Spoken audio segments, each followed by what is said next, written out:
Now, one day after the Russia-Ukraine direct talks, the first talks since 2022 between the two sides, the dust is settling a little bit, and we're starting in RC a little bit about what happened, what may happen next, where the various sides are on this now, and what the prospects are to finally bring this war to a close.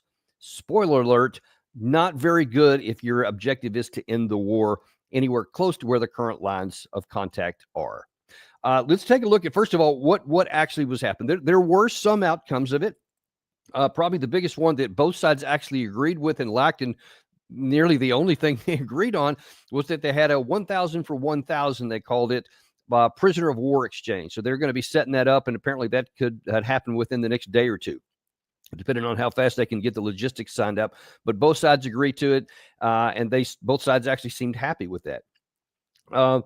But then the other thing that they said was that there's going to be more talks. So they agreed that this isn't a one-off, that they're going to continue to have discussions. And in the diplomatic world, any talking is a good thing. And I'm unequivocally and 100% supportive of that. And I'm encouraged that nobody took a hard position coming out of it, that they're going to keep talking. Because you can't get to somewhere good, you can't get to an end of war if you're not at least talking. So Trump broke that first glass ceiling when he came into the United States, was talking directly with Russia. Now then you have Ukraine and Russia haven't broken that 3-year ceiling. And so now then that's something that's two. So that's a positive thing, but it's tempered by some that are not so good. We'll start off with the European side. They're not happy with the way talks came out, because they went in there wanting to, you may recall last Sunday, demanding that the Russian side accept an unconditional 30-day ceasefire on land, sea, and air. Something that they had no leverage or power to compel the Russian side. Nevertheless, that's what they went in there. So, of course, they didn't get that, and they came out really unhappy with that. They said, Putin is now clearly the biggest obstacle to peace, and he definitely doesn't want to be peaceful. He doesn't want to reach any kind of a settlement. He just wants more war. That's the accusation from the Russians, European side. From the Ukraine side, they fell back on their normal things, that they're mocking the Russian side. They echo some of the same themes that the European leaders did about how this now proves that Russia is the impediment to peace, etc. Well, of course, that's the Western narrative. I looked this morning over some of the Western media in both Europe and the United States, and they're parroting a lot of that because, I mean, what else are they going to do? That's all they've been doing for, now into 4 years of war. So they're continuing on with that. So the view that many Americans and Western audiences get is, that Putin guy, he is the only stick in the mud here. These guys want a peace. They're saying they want a 30-day ceasefire, for crying out loud. And everyone knows that you can't negotiate an end of war until you first have a 30-day ceasefire. That's the claim from the European and the Ukrainian side. Of course, that's nonsense. There is no rules on how you get to an end of war, and they cover the gamut. Sometimes they have a ceasefire first. Sometimes they have a ceasefire last, and they have the negotiations on. They fight while they're negotiating. That's hardly uncommon. That's very common, as a matter of fact, in the annals of warfare. In fact, the time when you get a ceasefire is generally speaking when both sides have been something close to exhausted, or where neither side sees a benefit to itself to keep on fighting. And then they'll say, all right, you know what? Let's just stop the fighting while we discuss, and let's figure this out. That is nowhere near the case to where we are here, because one side most assuredly has the advantage. And you can tell that in the way that the talks were characterized by the three sides, Europeans, Ukrainians, and Russians. The U.S. didn't have a side per se in this one. And in fact, I guess we'll talk about the U.S. side, because what you did see from Rubio and some others in their talks after this yesterday was, I guess we'll keep talking. There's no resolution here, and maybe one of these days we'll get there. We'll keep going down the road. So basically, we didn't have a position. The Russians, on the other hand, is the only party that came out of this and said they were actually satisfied with the way the talks went. They were pleased with how the talks went. But here's part of the reason why, and here are the things that they have come out demanding. So the European side was demanding a 30-day ceasefire. The Russian side had some demands coming in, but they had more demands coming out than they had going in.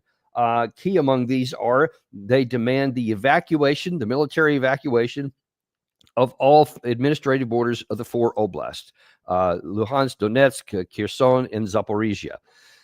They demanded, of course, no NATO, something along the lines of the Austrian Treaty, which, ironically, Doug McGregor's been talking about for years. The Russian side are saying you can do this. And perversely, if we had done that a long time ago, it's kind of as an aside, hundreds of thousands of people would still be alive. And if we end up with something close to that, that's not going to look good for the Western leaders as well.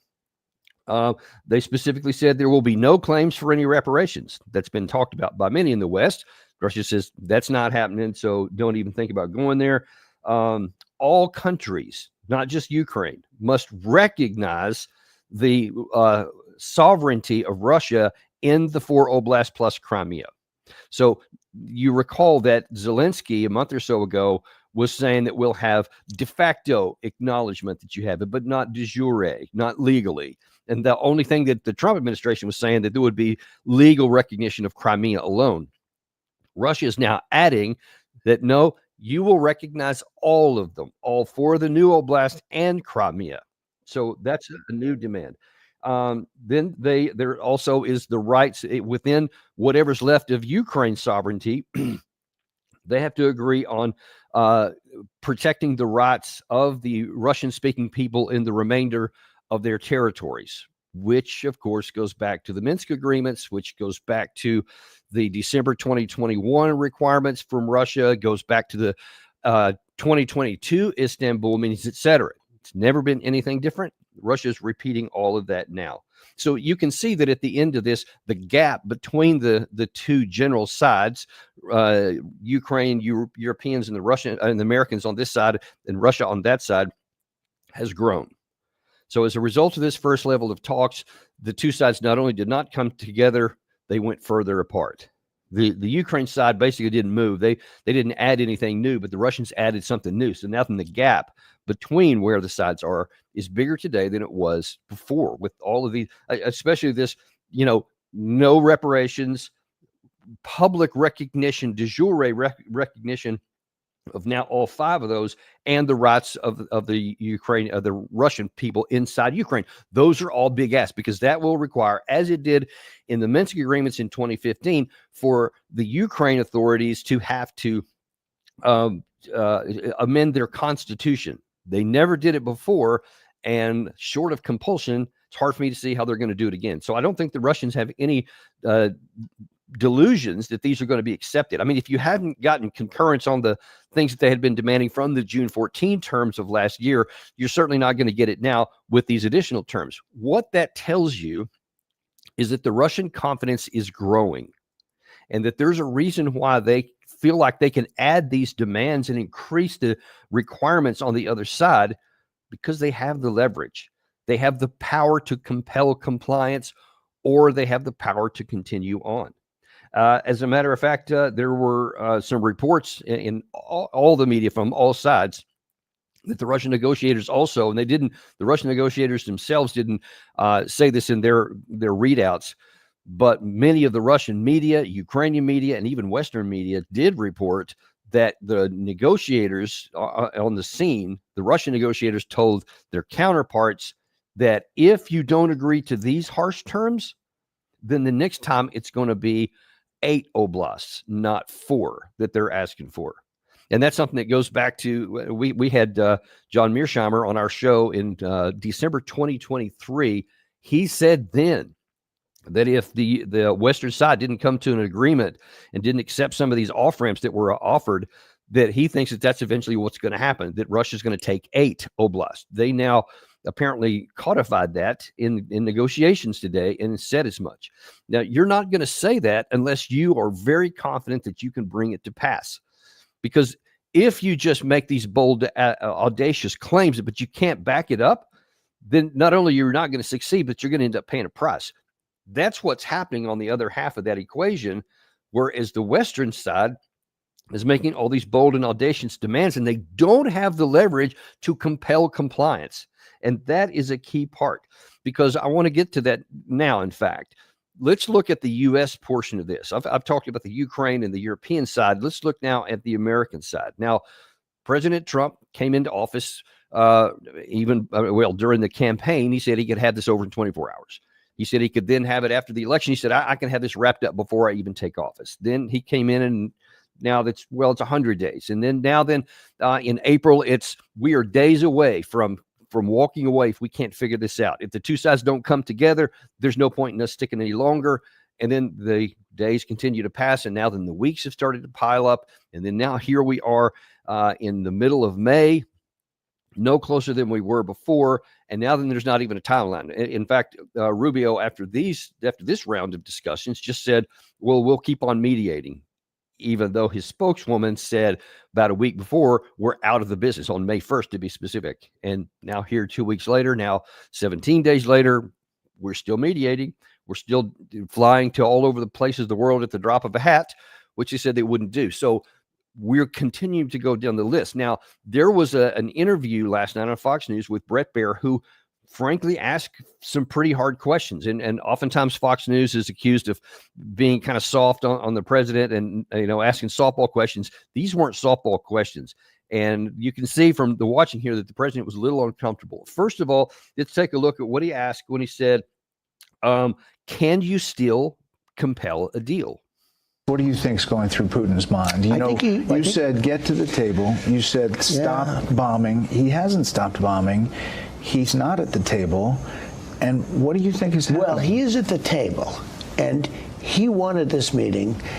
And I always felt there can't be a meeting without me, because I don't think a deal is going to get through. There's a lot of hatred on both sides. I have a very good relationship with Putin. I think we'll make a deal. We have to get together, and I think we'll probably schedule it, because I'm tired of having other people go and meet and everything else. And with that being said, I think Steve Witkoff has done an incredible job. But it's a very tough job, and it's a job that, because of position, that I think I'm the only one that's going to be able to do that one. And I think we'll do it fast, too. I think Putin is tired of this whole thing. He's not looking good.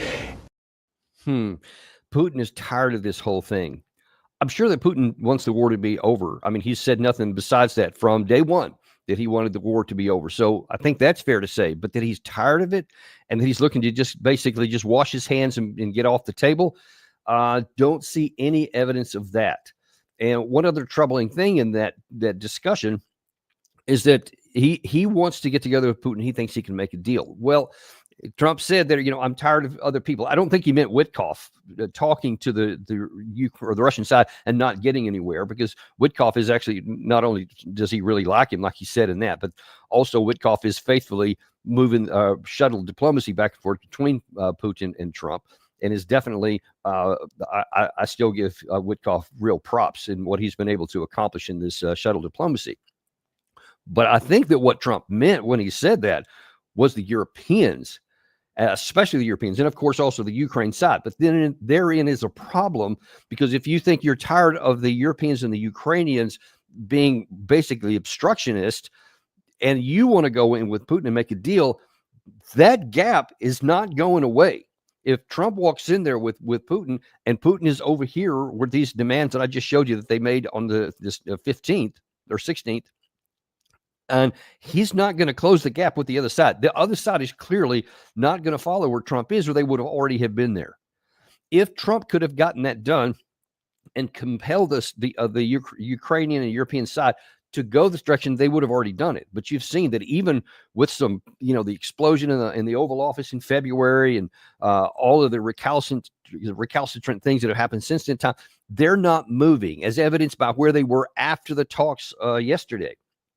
They're still unmoved. They're still demanding all kinds of things of the Russians. And in fact, they say they're now getting ready for lots of sanctions and additional things in that movement in that direction.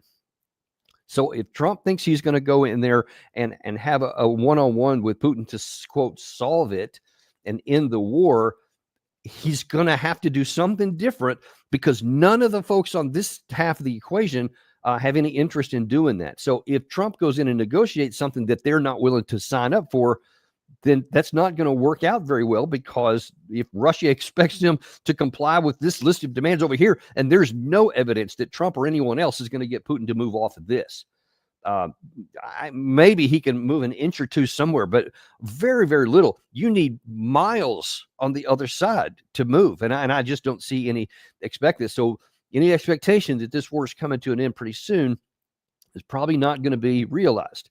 And one other thing I want to point out there is that he said, I think Russia's getting tired of this. Well, you have to understand where the Russians are on this, because while they are weary of fighting a war, they are absolutely locked in on the requirement of it. And as they just showed graphically for all the world to see, they made the direct tie through this 80th anniversary of the end of World War II and today, and the profound sacrifice, and they kept reinforcing this over and over, the profound sacrifice that Russians have paid in the past to get victory over what they view as their enemies is directly tied to what they're doing now. And there's every evidence that this current generation of Russians feels the same way, and that they haven't required to been sacrificed a shred of what they had before, but they seem very, very motivated on accomplishing this.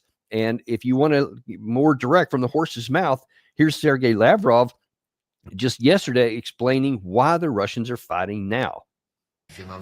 First and foremost, of course, in the form of funding the Kiev regime, supplying it with the most modern types of weapons, including for strikes deep into Russian territory. All of this is also happening under Nazi slogans. The most experienced, as they say, combat units of Ukraine's armed forces are the Nazi battalions. Azov, Aidar, recognized as terrorist and banned in the Russian Federation. They are now raising their heads, and Zelensky is afraid of them. And they openly wear Nazi chevrons, flags, tattoos. In Ukraine, torchlight marches continue in honor of the birthdays of Bandera, Shukhevich, and other traitors who executed Russians, Poles, and even Ukrainians themselves. When we say denazification, this is also what we mean. So you see there that Russia is not just looking to get the war over with. They view this as a if not an existential threat, certainly a generational threat. In fact, they view it as a recurrence of what happened in the Great Patriotic War, as they call World War II. That's why they made the direct tie so many times, that we defeated Nazism. We defeated the Nazis in World War II, and we're fighting the same kind of enemy now. And then you see him lay that out. That's been a common theme among the Russian side. And it says that we should understand that there is no way that Russia is going to say, all right, you know what? We'll take the Kellogg plan that he pitched a few weeks back. We'll just end it on the current line of contact. We'll withdraw 15 kilometers to the east. They'll withdraw 15 kilometers to the west, and then you can bring in a bunch of troops in the middle, and we'll just say, yeah, that's cool. We'll just move on. There's no way, because then that would leave all what the Russians consider a Nazi threat, and therefore they believe that there will be a future threat for them. And that's just not going to happen. There's no way that I don't even think that Putin could get away with doing that among his own military members, among the population in general, because they have said that this is the big purpose of the fight. This is what they're going to do. So if that's why you went to war, NATO inside Ukraine was the primary issue, and then right underneath that, or maybe right beside it, was what the Russians consider the Nazi influence here. You can disagree with that. You can say that, you can eye roll it and all that stuff. The only thing that matters is what those two sides believe. If the Ukraine side believes that Russia is a threat to their existence, then they'll keep fighting. If the Russians believe that there are Nazis on their doorstep and that it poses a long-term threat to them, especially if combined with NATO, then they're going to keep fighting. So in an equation like that, where two sides have very strong opinions and want to keep fighting, then it comes down to who can fight, what you can do and what you can't do. The Russians continue to build combat power. The Ukrainian side continues to lose combat power, manpower in every other way.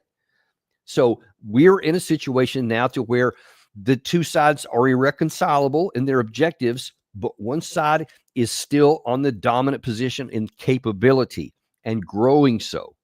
And so in that regard, if all things remain equal and the status quo continues to reign on what the two sides want, then one side is going to impose itself on the other. It's logical. It's rational. Part of it is just math. You can count these things. So that would lead to, all right, then you have to do something different if you're on the lower end to this. Back to the discussion with Brett Baer. Trump was asked again another hard question about who is the biggest impediment to peace here. Is it Ukraine or is it Russia? Is Putin now the obstacle to peace in your mind? Look, I had a real rough session with Zelensky because I didn't like what he said. And he was not making it easy. And I always said he doesn't have the cards. And he doesn't have the cards. And, I'm being honest. He doesn't have the cards. You're dealing with a massive army, and you're dealing with somebody that's brave, that had great equipment. But I haven't seen you get personal. On True Social, you said, Vladimir, stop. He hasn't stopped. And you had once said that maybe you need to look at other things like sanctions or banking. Okay, so because maybe they need to be pressured in a different way. And I'll be doing that if do you think that I don't want to see 5,000 people. Outside of the money, which is a big deal, but the money is the money. The money we can make up. I can make up the money on one trip like this. Okay, a couple things there. Yes, President Trump is right. Zelensky has no cards. He has no leverage. 100% correct. He's been saying that since he was inaugurated, and he's been right since he's been inaugurated. And obviously, he's also right when he says Russia has a really big army. That's true. So then where is your leverage? If you want to bring the sides together and to make a deal, you've got to have leverage on both sides to make Russia give in to something less than their maximalist designs and to make the Ukraine side give in to stuff that they don't want to do, but to bring them together so that there has to be, listen to me, there must be, to have a negotiated end, some kind of minimal mutual agreement of all the parties of the conditions, or the war will keep going. That's how war works. And unfortunately, and you see Brett Baer trying to ask him, he's like, well, you've been trying to compel Putin, but it's not having any effect. And then he's saying about the whole sanctions thing. So Trump kind of says, well, if it's about money, we can get money back elsewhere. And he was referring to his trip in the Middle East. But Brett Baer presses him a little bit more on this sanction things and what it can do. Senator Lindsey Graham has 73 co-sponsors on this bill to sanction Russian oil and anybody who buys Russian oil. He's making the pitch for the bill saying, why should China get the benefit of cheap oil from Russia as Putin continues the war? At some point, there has to be leverage on Putin. And I assume that you've talked about that. Nobody uses leverage better than me. Look what I did to Iran. Look so what it's changing. It's not changing. I always had that. I will use that if I have to. I'd rather not use that. By the way, that's a big deal. I just put it on Venezuela. It's secondary sanctions, it's called. That would be crushing for Russia because they're having a hard time now with the economy. Oil prices are low, Yikes. Secondary sanctions would be crushing on Russia. And as an example, you want to use Venezuela? I'm not sure that that's a good comparison that you want to be making, because one is already a failed state and the other one has one of the biggest oil production capacities on the planet, that has this natural resources and the largest landmass on the planet, and that they have a population that is virtually immune to all the sanctions we've done. Joe Biden tried everything in the book to try and crush the economy of the Russians. It didn't work. And since that time, Russia has diversified its economy even more. They've gone more and more to China, to India, to the BRICS countries, to Latin America, into the African continent, and certainly elsewhere in Asia. They are almost sanctions proof. So if you think that's going to be one of your leverage, then I think, again, you're going to be disappointed. And where does that leave us? See, Lindsey Graham is oblivious to this. I don't know if I don't know his motivation. I'll just leave it at that. But his level of knowledge and understanding of how things work is just off the charts bad. And golly, you don't even have to be able to divine how things work and the second and third order effects and the interconnectedness and the other alternatives that the other side has to these sanctions. All you got to do is look in the rearview mirror for the past 3+ years. It didn't work. You did everything. What rational thought goes into the people's minds to think that this time it would be different when now Russia is in a far stronger position to counter any kind of sanctions that we could have? And you also are blind to, especially in the European Union, who pushed this even harder than Lindsey Graham does, about the cost to the Europeans themselves. I mean, the so-called blowback implications of this has been devastating for the economy. That's why you have Viktor Orban really angry. You have Robert Fico really angry because it's costing his country to try to stay, quote, unified with the European Union. For some reason, Germany is not part of that group, even though they've suffered worse than anybody, because the energy inputs that they had to have for their economy are now much more expensive. They found other suppliers. That's true enough. But those supplies are far more expensive than what they had coming in from the Russian side. So any additional sanctions almost always are going to have blowback, and it's going to have rebounding effects on the European side. Their economies are already weaker than the Russians are, so I'm not sure where anybody's thinking that's going to be a good idea. And in fact, let's take a look at the European side of this a little bit more. I'm going to circle back around to Sergei Lavrov, because he addressed also yesterday another of these enduring, I can't think of any more pleasant way to put it than fantasies from the European side, led by Emmanuel Macron, where he said, again, we still want to have some kind of European stabilization forces. So, okay, we're not going to put them on the front line. We're going to put them further back in as a deterrent to Russia. And Lavrov says the same thing he said all the other times. Macron has already come up with some sort of European army and is willing to put his nuclear warheads into a common pot.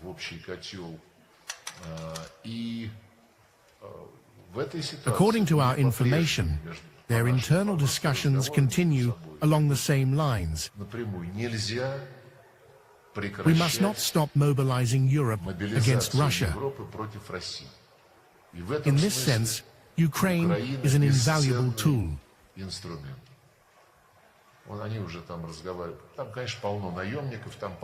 It is full of mercenaries, with NATO country military personnel operating there under the guise of mercenaries as instructors.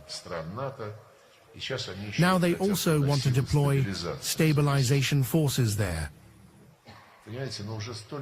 We have repeatedly explained that this would be absolutely unacceptable for Russia, yet they continue pushing for it. Yeah, yet they continue pushing for it. And it still puzzles me. The European countries know the power dynamics. They know them. They know when you look at the number of troops, Russia has somewhere around 1.3 to 1.5 million active troops. We don't know for sure the exact number, but it's huge. They have an industrial capacity to sustain war for years into the future without any problem at all. Even if they have some difficulties in their economy, there is a lot more they can do if they need to.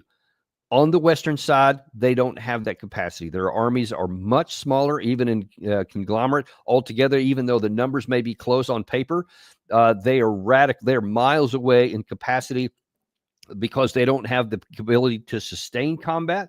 They don't have the experience to fight in modern combat. They don't have a lot of the technology that the Russians have, and they've developed and continue to do so on a daily basis, even that the Ukrainian forces themselves have. The Western allies don't have it.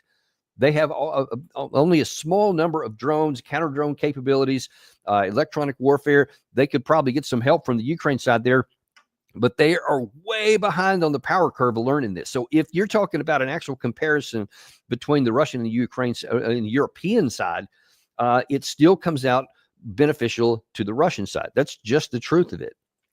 And you look that as Russian demands increase, Russian capacity rises. The Ukrainian troops are dwindling. Europe can't produce to scale.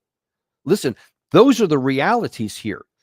So one wonders at what point are anybody in the West, and unfortunately that includes the President of the United States, going to acknowledge that reality and say there's no more path. And if we keep going down this path, I know we don't like it. I know we want Russia to lose, that we want a strategic defeat, like all the stuff that we said in the beginning, but it's clearly on the ground not going to happen. If you maintain this indefinitely, there will come a time to where the Russians will impose this on the ground. Again, whether they have some big arrow movement coming up. I mean, they're now in the season where they could launch a large scale ground offensive in the dry part of the spring and into the summer. It's ideal right now. We'll see whether they do or not. Lots of evidence that they are building up forces in places, but maybe they'll use it, maybe they won't. They may simply choose to just keep on with the status quo of killing large numbers of Ukrainian men every day. Trump talked about 5,000 people a day were dying. I don't know how he calculates that number or how many of those he says are on the Russian and how many on the Ukraine side. I'm not sure, but let's just, for the sake of argument, say it's 50-50. Doubt very seriously it is, because the Russian firepower is profoundly more than the Ukraine side. But if it's only 50-50, Russia has probably 7 to 10 million more people from whom to draw than the Ukraine side does. So if you want that kind of attrition model to continue forward, it's again mathematics that at some point you're going to run out of men, and the Russian side is not going to. And of course, the industrial capacity is already off the charts in their favor. So you see, you can't keep going down this road much longer. Big arrow movement or not, it simply is going to run out. And if it does, and if Russia makes good on this demand that they either will get 4 oblasts in negotiations or take 8 on the ground, then you see, and it's already on the Russian media, they say, hey, we're not just going to take 8, we're going to the Dnieper River. And that's now gaining traction on the Russian side. Is this article here, I think we showed the day before yesterday, this is what the one of the Russian military publications is saying. In particular, according to Ukrainian sources, the Russian delegation allegedly put forward extremely harsh conditions to Kiev, demanding not only the withdrawal of the armed forces, but the territory of those 4 regions, but also creation of a security zone in the Sumy region. Otherwise, Moscow warned that it would establish control over the Sumy and Dnipropetrovsk regions by force. And you see the headline there: if they don't leave the Donbass, we will take the Dnieper. And that's quite a bit more territory. So that is on the Russian mind. Now, we can comfort ourselves by saying, well, that's just bluster. They don't really mean it. They don't have the capacity to do it. It took them, what, like you say, well into 4 years just to take the territory they have. Don't forget the vital issue that in the process of taking only that much territory, and as the New York Times pointed out earlier this week, in the last 16 months, it's been 1,800 square miles of Ukrainian territory. There has also been a profound and irreplaceable manpower loss on the Ukraine side. You were literally destroying the Ukraine manpower that you're going to need to rebuild your country after this is over. Why would you want to embark on a pathway that says we're just going to continue to shred the Ukrainian manpower down, and you know that it can never be reversed? That is why I say, and we'll repeat again, our course of action here on the Western side writ large is immoral, unethical, and ineffective. That's just the truth of it here. I want to bring in Gary here because he made a comment before we started here that I thought was really meaningful to talk about. And that is when regarding to Volodymyr Zelensky, and why he stays on this whole thing about demanding all this stuff from the Russian side, even though he didn't have any of the power to do it. And sorry about my little friend in the back here. Don't apologize, Danny. Come on. It's Cody, right? It is Cody. Yeah. But it's a little. He's been there the whole time. Yeah. And he's been good. He's been a little quiet, looked like a pillow in the background, but anyway, sorry to distract. You made a good point about Zelensky and why he seems to keep going down this path. I wonder if you could share it. Oh, yeah, sure. Well, Danny, I mean, often, one of the first things that everyone says is that it's the money that's involved, the money that's running this. It's the money managers, wherever in NATO around the world, that are pushing Zelensky to be their puppet to keep this war going, right? So the money thing is always there, and it's, that can't be denied. I think the one other element is what's going on inside, Zelensky's head, besides having these, everybody behind him, demanding the money to continue, is that how he's being treated around the world as he travels. We know if you ever to go to the Ukraine website, he is meeting with leaders practically every day. If he isn't, his wife is. They're greeting people all the time and telling us how they have such powerful meetings all the time.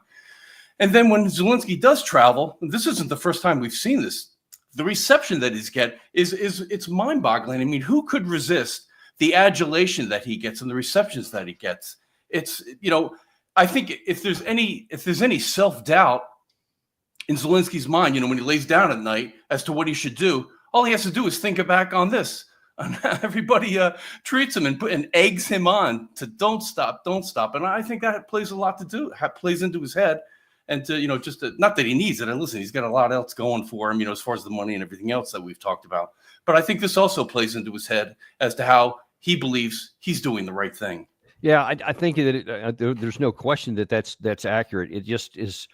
It's disappointing to me and really crushing to, in a certain sense, especially on others, that the cost for this adulation is the continuation of a war that can only get, who knows, thousands of his troops killed roughly every day. Because I think that the 5,000 number is a smaller number. I think it's probably higher than that. But let's just say that that's only half of it. Let's say it's only 2,500 per week. Those weeks just keep on rolling on the calendar. And that's only the killed in action. I don't know how many are wounded on top of that, double, triple that number. Historically, it's been around triple. But it's just anguishing to see that many casualties. And, you know, I don't see those kinds of images on the president of Ukraine's website, only these ones that you just showed here, instead of this just bone crushing failures and the bodies just scattered everywhere. The people that this is a daily existence on their life, and the juxtaposition between the two is pretty stark. And you just wonder how much longer will the Ukrainian people back him with that. Yeah, well, you know, the other thing, they being Ukraine's very careful about, you know, what they put out, and they're expert at it. The other thing they like to promote is, you know, the success of their drone campaign, whether they're producing them or what the effects they have on their battlefield. So that's the other video that you see prominent as to what they're putting out as far as their, you know, with their propaganda campaign. So they're skilled at that, and they have that going full throttle also. Yeah, they are very good on that. As you and I, even off camera, often talk about, their skill with manipulating the media is exceptional. They're really good. They use a lot of movie shots and the moving camera, and certainly the patriotic and the moving, stirring music and all this kind of stuff. Just not matched by reality. That's the I think Danny, and that you know, that the way they balance it, like you're saying, the devastation on the battlefield versus the accolades and the pomp and circumstance. You know, they're obviously, you know, the pomp and circumstance and the money, you know, far outweighs, as horrific as the battlefield is, it's still outweighing what's going on the battlefield.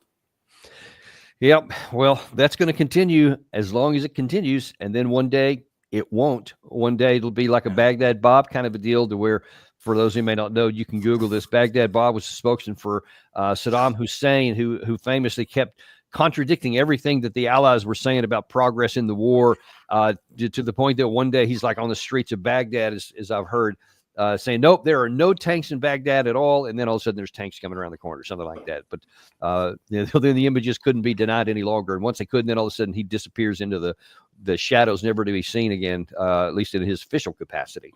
So that's what I think is going to end up happening here. But as they say, we'll see.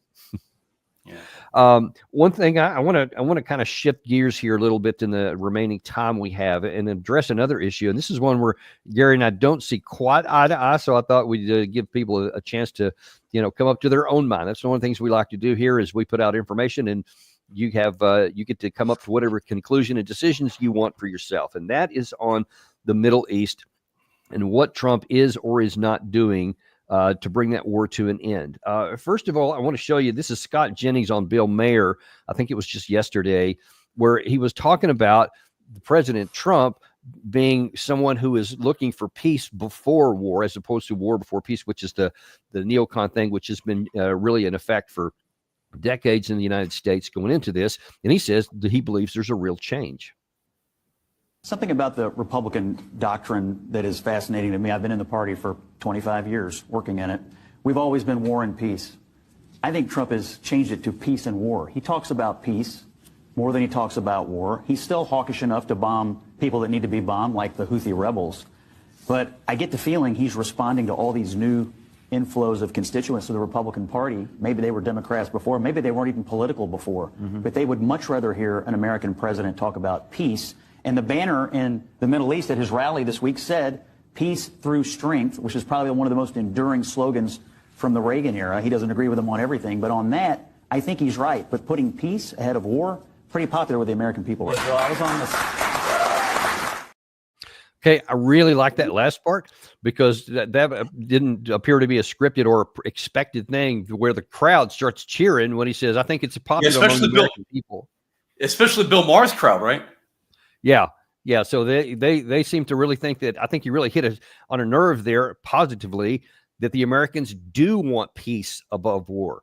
And he's also right. Scott was also right when he's saying that Trump talks about this all the time. He says, we, even with Iran, I don't want to be bombing anybody. I'd much rather get this solved, through negotiations. And he certainly is trying in that. And I give him unequivocal props on that. But then you have to get to the situation in Gaza, because then now there's a different problem here. Now, I'm going to show you the headline of a Substack from John Mearsheimer that we've had on the show. I'll just tell you, it's kind of controversial, as he is a controversial figure here. And it's called Genocide Dawn. And Mearsheimer, this is just from yesterday. He says, it seems to me that we should now begin asking the distinguished guests whether they think Trump, like his predecessor, is complicit in genocide. Just as Biden was called Genocide Joe, does it make sense to call Trump Genocide Dawn? It seems obvious to me, watching Trump fully support Israel's ongoing genocide, that he deserves that label. That is a pretty harsh statement, and I know it's going to recoil a lot of the folks who really like Trump. And in fact, going back to the Brett Baer conversation from yesterday, that topic came up again. I think Iran is right now the big problem. That's also a problem. Hamas is big, and we want to take care of the people. Look, people are starving. You see what's going on right now. People are starving. One of the things that one of the three great leaders that I saw 2 nights ago said to me, please help the people, the Palestinians. I said, other than the obvious, what do you mean by that? He said, they're starving. And he meant it with his heart. They're starving. So I've already started working on that. It's a deep problem, but we'll get it solved. And a very immediate and a very big problem is, I'm so proud of what we were able to do with India and with Pakistan. Well, it's a potential problem like that we have here. I'll get it solved, and one way or the other I'll get it solved. It's either going to be done nicely or it's going to be done violently. And I 99.9% want to do it nicely if we can. Okay, on the last part there, obviously we're in complete agreement that we don't want any war. He's still leaving over the specter that we could actually use the ugly way or the mean way. I can't remember the phrase he just used. But then let's back up a little bit to talking about the Gaza. So yes, he's definitely right, because they've said it many times. The Gulf Arab leaders are just incensed over this situation in the Gaza Strip. They are being starved to death. It has been chronicled. It's been even in the Western media. They're talking about it. Israel has blocked off food aid from the Gaza Strip since early in March. And they're running out of every kind of food supply it is. And there's malnutrition because they're trying to spread what little they have left further and further. And Trump has been saying of late, I'm talking like just the last number of days, he's pointing out the starvation that's going on. Says we need to do something to fix it. Well, here's where maybe we'll disagree. I'll tell you what I think first, and then Gary's going to give his pitch. I think that Trump can't say that he's for the Palestinian people because he has the leverage to compel compliance. He can pick up a phone and tell Netanyahu, open the damn gates, get the food in there right now. There are thousands of trucks parked in the region just waiting to go into the Gaza Strip if only they'll give the word. But they're not giving the word, and the Israelis keep blocking it. And so if Trump wants to be a peacemaking president, if he wants to say that I'm for peace, then he has got to use his leverage against Israel, because Israel cannot continue this war. They cannot go into the Gaza Strip in a new offensive. They can't even continue this operation here unless they have the nonstop support from the United States and ammunition, intelligence support, weapons, and all kinds of other things. All of it would come to a grinding halt if our support came to a stop as well.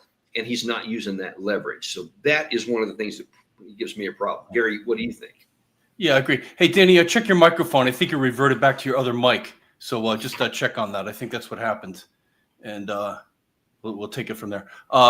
No, Danny, I don't disagree with you there. I think part of what's going on is it's almost like we're seeing a slow metamorphosis in his thinking, where you would have hoped, prayed, demanded that Trump arrived at this already, and he hasn't. And I think the way he's starting to talk about the devastation in Gaza, the way he talks about the devastation in Ukraine, you know, we've heard him for months, even before he was, took office, on how he's seen the devastation. He know how bad. If you ever to see the Ukraine battlefields, the soldiers, they cover the battlefields. You know, repeatedly he kept saying that. He's never talked about Gaza like that. But now, just recently in the last week or so, he's starting to mention, oh yeah, and he just met the conversation he just talked about that he had, where, you know, it's starting to take hold of him. So I think that's part of it. For some reason, the people around him haven't articulated, I think, how bad the situation in Gaza is, the way they have told him about the Ukraine situation. Now that's starting to come to the surface. It should have happened already. I agree. You know, why is he so late to the game with the realization? I can't explain that, you know.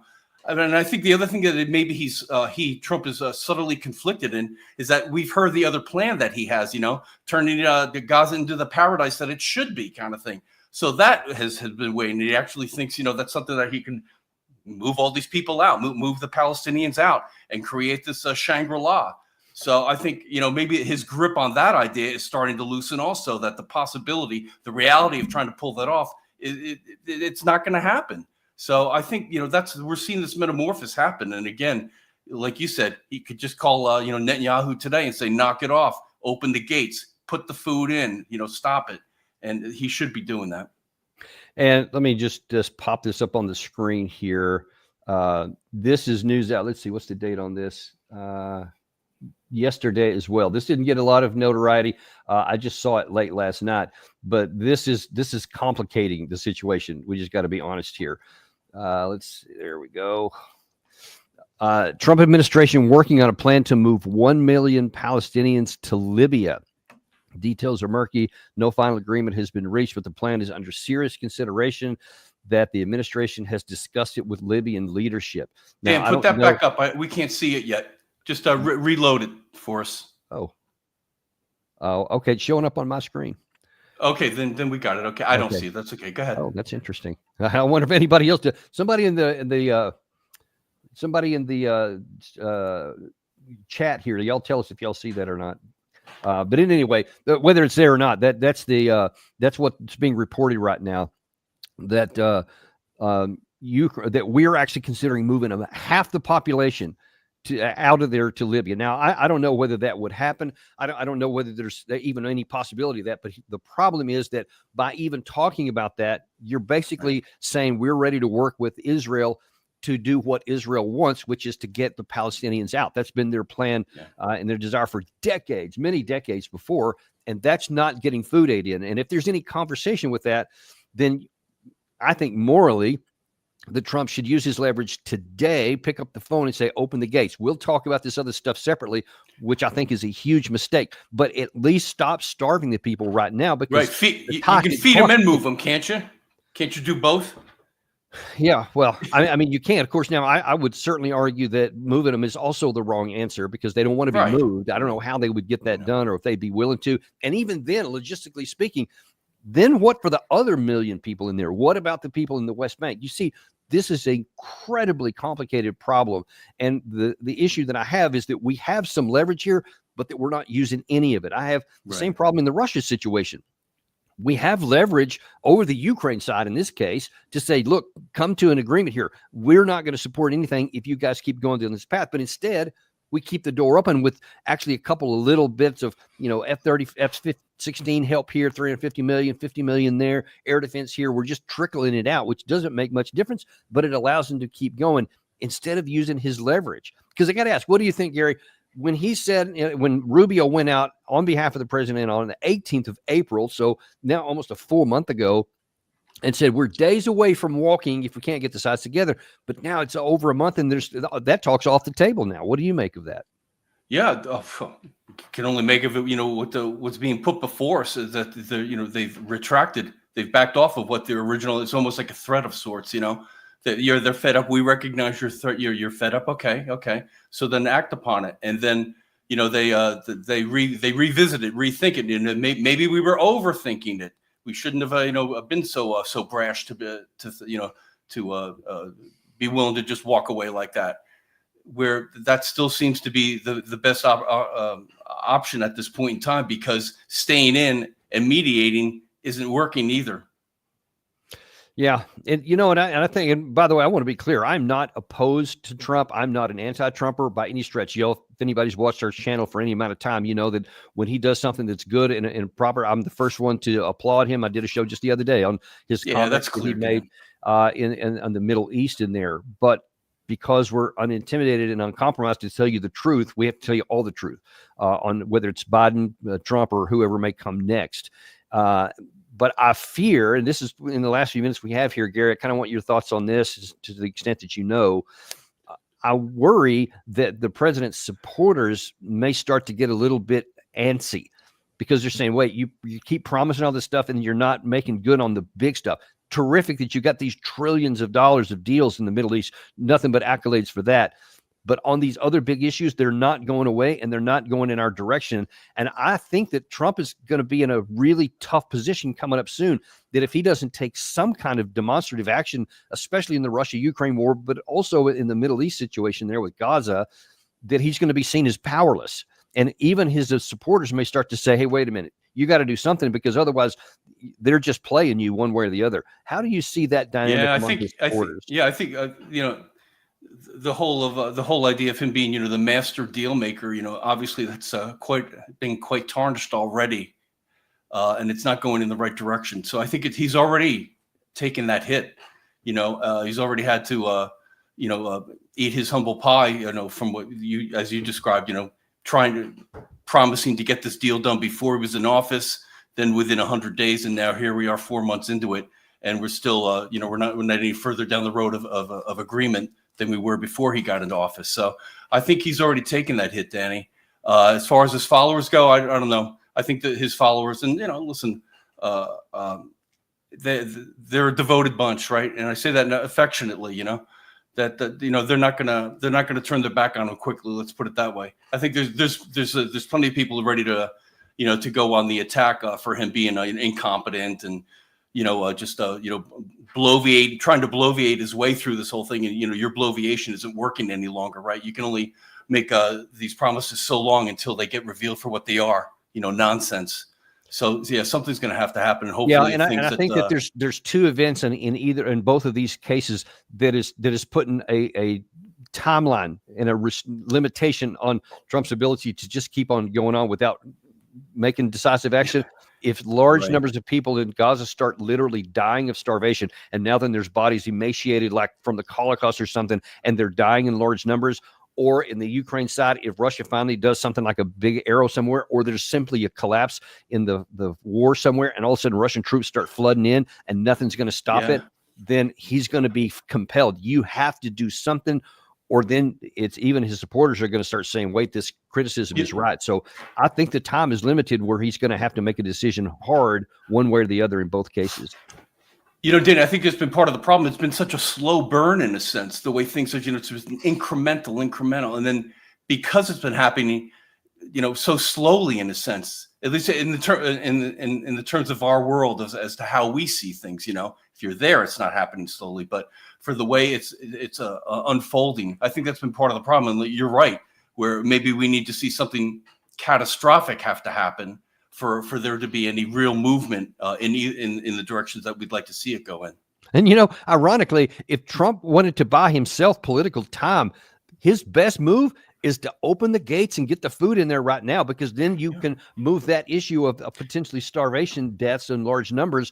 You can push that off by letting them live again. And then you can, if you're only thinking crass, you can improve yourself by doing that. And I hope that somebody on his staff is telling him that, because I want the thing to be solved, but I want those people to stop dying. Danny, that's what I was saying a little while ago. Can't you feed them and move them? I just meant that in a crass way. In the second, you can still feed them even if you want to move them. So, like, feed them. At least start with that. Yeah, no matter what, let's start with that, because just on a human level, just a sheer humanitarian level, forget about anybody's ethnicity or religion or anything else. That should be the imperative. And certainly a lot in the world are, and I hope that the president takes that soon. As you said, he's been talking about that more and more in the last few days. Let's hope that that thought compels him to movement very soon. What we'll see. We'll see what's going to happen, and you can always count on Daniel Davis Deep Dive and the team here with Gary. We'll keep bringing you all the stuff as it happens, and we appreciate you guys. Be sure and like and subscribe if you haven't done that already. And by the way, I also want to remind you that we are on podcast now. The Apple Podcast, Spotify, anywhere you get your podcast, just type in Daniel Davis Deep Dive. You'll find us waiting there for you. Thank you very much, and we'll see you on the next episode. Daniel Davis Deep Dive. Yeah.